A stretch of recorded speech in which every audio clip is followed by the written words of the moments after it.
Permettez-moi tout d'abord, Monsieur le Premier ministre, de vous dire combien les fonctionnaires se sentent honorés par votre présence. En dépit des lourdes contraintes de votre agenda, vous nous faites le très grand honneur d'assister à cette cérémonie. Votre présence rehausse à l'applaudit l'éclat de cette cérémonie consacrée à la fonction publique et au service public, en même temps qu'elle revêt aussi une double signification.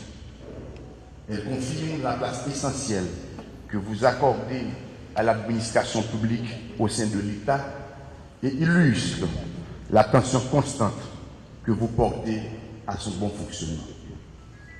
Vous avez déjà marqué de votre empreinte le fonctionnement de l'administration publique haïtienne. Vous avez déjà donné des preuves de votre volonté de réformer. Agissant en conformité avec l'engagement politique du président de la République, vous avez pris un certain nombre d'arrêtés et de circulaires pour rappeler les dispositions légales que les autorités ont l'impérieux devoir de respecter et d'appliquer. Je pense bien sûr, et en tout premier lieu, à l'arrêté de l'exécutif relatif au train de vie de l'État, avec pour objectif d'assainir l'administration publique, d'y remettre de l'ordre, de redresser la situation budgétaire et de rationaliser les choix des dépenses. Votre gouvernement se donne aussi pour objectif de mettre fin à la gabegie administrative et de lutter contre la corruption, le népotisme et le favoritisme. Je dois noter aussi l'implication personnelle du président de la République dans le processus de déconcentration des services publics qui s'est traduit par l'établissement graduel en plusieurs points du territoire national du centre de réception et de livraison de documents d'identité. Vous avez pris vous-même, Monsieur le Premier ministre, d'autres dispositions, notamment la circulaire numéro 003, prise le 17 avril dernier, relative à la rationalisation dans la fonction publique et au contrat du service du personnel contractuel de l'administration publique. Depuis votre investiture, toutes les décisions de nomination, de promotion de fonctionnaires et d'agents contractuels sont assujettis à l'avis de conformité de l'Office du management et des ressources humaines qui doit s'assurer de l'application de la loi et des règlements. Je note aussi la circulaire numéro 004 relative à l'utilisation des ressources et à la recherche de fonds par les institutions publiques et la circulaire numéro 005 relative à l'organisation et au fonctionnement des ministères, des services techniquement déconcentrés et des organismes autonomes. Soyez assurés, Monsieur le Premier ministre, de notre très profonde gratitude et nous en tirons naturellement une stimulante fierté. Monsieur le Président de la Chambre des députés, Mesdames et Messieurs les ministres, Monsieur le directeur du cabinet du Premier ministre, Monsieur le secrétaire général de la primature, Madame et Messieurs les ambassadeurs, les membres du corps diplomatique, Mesdames et Messieurs, les partenaires techniques et financiers, Mesdames et Messieurs, les membres des corps constitués, Mesdames et Messieurs, les hauts fonctionnaires de l'État, les directeurs généraux, les coordonnateurs, Madame la représentante du Programme des Nations Unies pour le développement, honorables invités, et à tous, je voudrais, au nom de tous les fonctionnaires du pays et en mon nom personnel, vous exprimer toute notre reconnaissance. Soyez-en remerciés. Mesdames et Messieurs, Chaque année, le 23 juin, à l'instar d'autres pays, cette journée est dédiée au service public et à la fonction publique. Notre rencontre de ce jour se situe dans le cadre de cette célébration, Journée mondiale des fonctionnaires. Cet événement est l'occasion pour l'ensemble des administrations de se mobiliser autour des objectifs invariablement renouvelés, de sensibiliser le plus grand nombre sur la finalité du service public, de rappeler l'exigence de la qualité des prestations du service public dans la mise en œuvre de la gouvernance, le climat de l'intérêt général et inciter les agents publics au service de la nation à la performance. Ainsi, la Journée mondiale de la fonction publique est célébrée cette année autour du thème des ressources humaines valorisées au service du développement national. Depuis très longtemps, en 1550, Jean Bodin, économiste, philosophe et théoricien politique, exprimait une idée devenue célèbre. Il n'y a ni riche, ni richesse, ni force que d'hommes et de femmes. Par ces propos, Bodin voulait signifier que la vraie richesse n'est pas seulement matérielle et que la force d'un pays réside dans la qualité de ses ressources humaines. Cette valorisation des ressources humaines constitue une marque de reconnaissance claire envers les véritables forces du pays, à savoir les fonctionnaires. Ces derniers, travaillant inlassablement pour répondre aux besoins de la population avec respect et dignité, acceptent de se mettre au service du pays avec les responsabilités que cela implique, ce malgré les conditions du travail difficiles.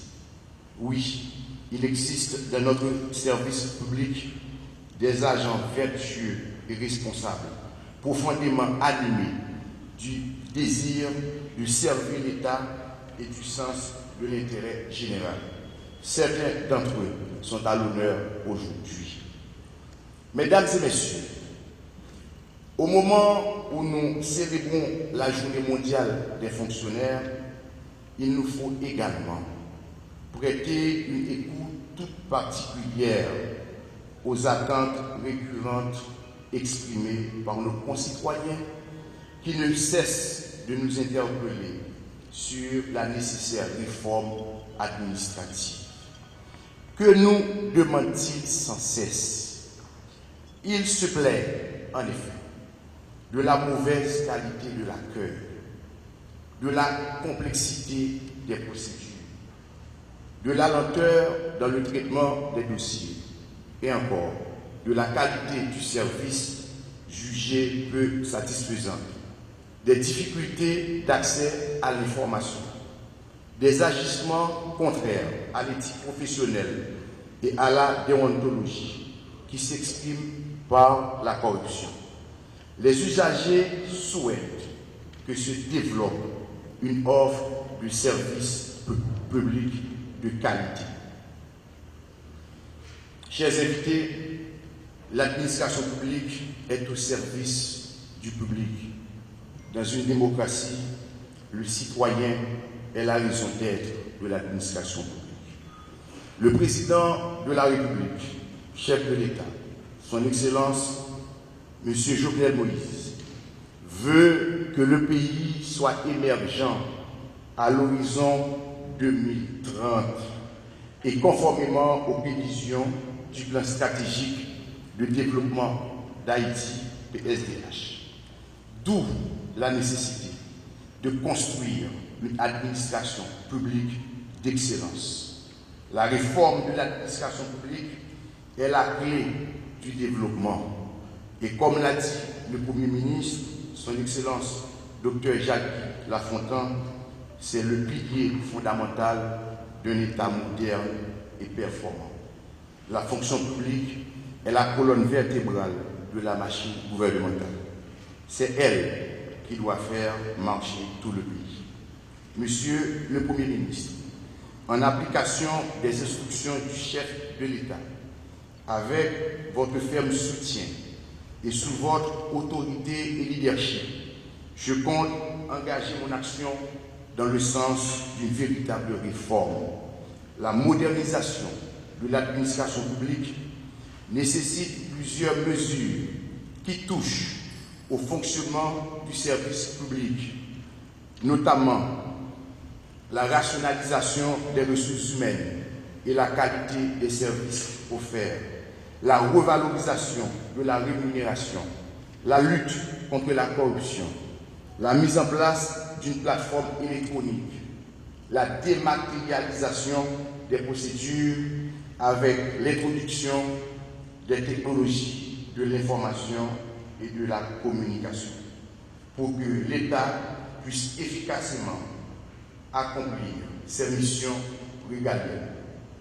Il doit s'appuyer sur une administration publique complètement transformée, modernisée et compétitive, et autrement dit, une administration publique d'excellence pour l'émergence du pays.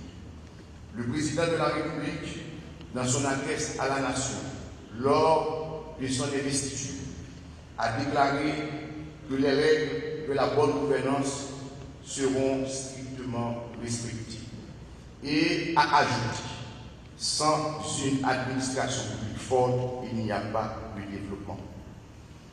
Monsieur le Premier ministre, par votre courageuse action à la tête du gouvernement, vous avez tracé la voie, la quête de la performance de notre administration se poursuivra sur 7 axes majeurs, à savoir la restructuration des DRH et la valorisation des ressources humaines.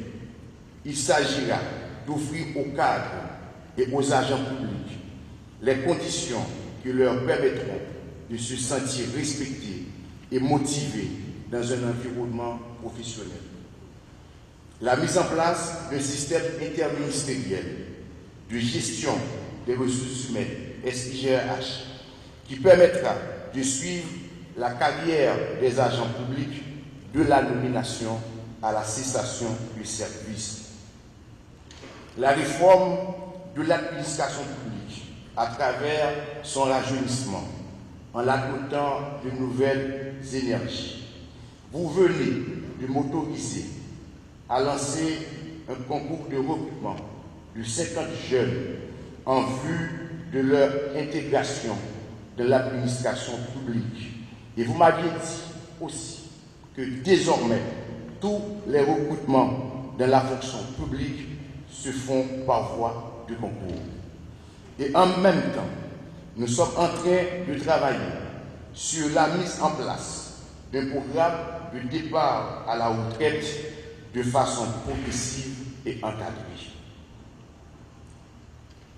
La mise en place d'un système de classification et de rémunération pour la maîtrise des effectifs et de la masse salariale.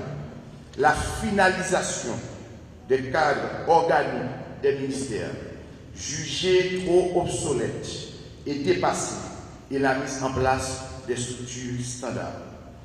La déconcentration et la décentralisation pour répondre aux attentes des citoyens.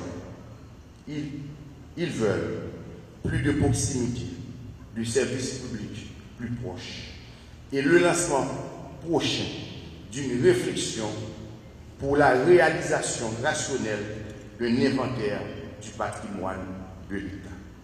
Le chantier est vaste et je sais que je peux compter sur votre appui et celui des membres de votre gouvernement, à qui je veux dire ici solennellement que la réforme de l'administration publique est l'œuvre de tous et qu'elle ne saurait aboutir sans le concours et les efforts conjugués de tous et de chacun. Je voudrais ajouter que par la volonté du président de la République, chef de l'État, et par la vôtre, Monsieur le Premier ministre, nous disposons aujourd'hui d'une singulière opportunité pour engager et conduire avec courage l'œuvre de la modernisation de nos services publics et bien sûr avec l'appui de nos partenaires techniques et financiers et je cite particulièrement l'Union européenne, l'USAID, la France, la BID, le Canada, l'OEA et le PNUD. Je voudrais terminer mes propos par deux observations. La première concerne les directeurs généraux, les hauts fonctionnaires et mes collègues ministres. Chers collègues, aujourd'hui, nous sommes ministres et d'autres directeurs généraux et hauts fonctionnaires. Mais demain, nous ne manquerons pas de redevenir de simples usagers. Saisissons fermement l'opportunité présentée pour faire ce à quoi l'histoire nous convie tout simplement, c'est-à-dire l'accomplissement de notre devoir envers notre pays. Et pour mes amis de la fonction publique, chers fonctionnaires, je voudrais vous faire cette exhortation en reprenant les conseils d'un juriste français, M. René Cassin, prix Nobel de la paix en 1968. Si vous êtes entré dans la fonction publique pour devenir riche, pour devenir puissant, pour faire ce que vous voulez, pour n'avoir que des avantages, pour aucune contrainte, pour avoir toutes les grandeurs et aucune servitude, alors vous vous êtes trompé de porte. Si, au contraire, vous voulez réellement marquer dans votre vie et dans la vie du pays au poste que la destinée vous assigne en servant pleinement, alors je crois que les portes vous sont ouvertes et qu'il y a beaucoup de travail pour vous et aussi pas mal de satisfaction. Faisons front commun pour réformer l'administration publique haïtienne et remettre l'État en État.